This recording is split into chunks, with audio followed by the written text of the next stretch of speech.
కొన్నిసార్లు నేను బయటికి చాలా స్ట్రాంగ్‌గా కనిపిస్తాను. కానీ లోపల నేను కూడా చాలా ఫీల్ అవుతాను.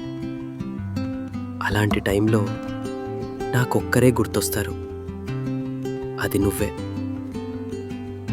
నువ్వు నాతో మాట్లాడితే నా బాధ కొంచెం తగ్గిపోతుంది. నేను ఒక్కడిని కాదనే ఫీలింగ్ వస్తుంది. నువ్వు నా జీవితంలోకొచ్చినప్పటి నుంచి చిన్న చిన్న విషయాలు కూడా నాకు చాలా స్పెషల్ అయ్యాయి. నువ్వు నవ్వి తవ్వితే నాకు సంతోషం. నువ్వు సైలెంట్‌గా ఉంటే నాకు టెన్షన్. నేను చెప్పకపోయినా నిజమేంటంటే నేను నిన్ను చాలా కేర్ చేస్తాను. నువ్వు లేకపోతే ఎలా ఉంటుందో నేను ఊహించలేను. ఎందుకంటే ఇప్పుడు నా ఆనందంలో, నా ఆలోచనల్లో ప్రతి చోట నువ్వే ఉన్నావు.